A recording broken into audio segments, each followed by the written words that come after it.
Hey, boys and girls. It's time for Uncle Jay Explains the News. Now here's the guy who helps little minds understand big news stories, Uncle Jay. Hi, boys and girls.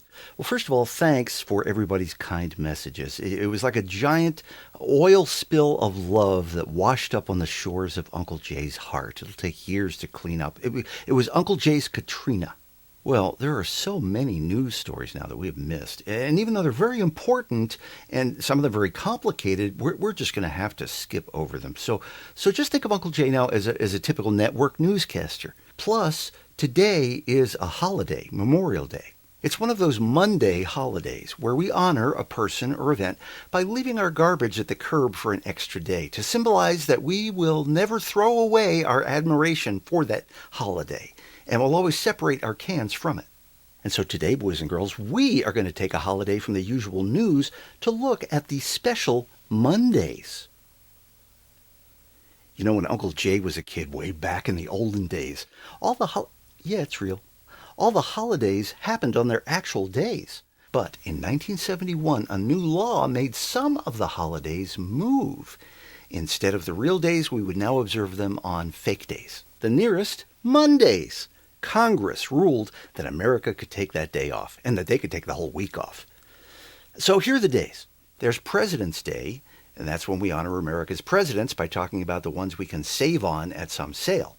Now, sadly, that makes some Americans think that this guy was one of the presidents, and he wasn't, just these guys. At the end of May comes Memorial Day, when we remember those who gave their lives for America. Now, some people get that confused with Veterans Day in November. And the way to tell the difference, boys and girls, is that the living veterans were able to complain about the day being moved to Mondays, and they got it moved back to the original day. Memorial Day, though, did get to keep the car race and the barbecues. And then comes Labor Day, and that's always been on a Monday. And in the olden days, school never started until after Labor Day. It's one of the few things your parents can't say was worse when they were kids. Don't let them get away with that one. Then comes Columbus Day, when we honor the man who first discovered America, even though he wasn't the first. Plus, he thought he'd landed in Asia. This is kind of like creating a holiday for the record executive who didn't see any potential in this band in 1962 and didn't hire them. And all his troubles seemed so far away. Now, maybe you've noticed that we skipped one of the holiday, and that would be Martin Luther King Day, and that's because we talked about that a lot on the day it happened this year. You can go see that episode right after this one.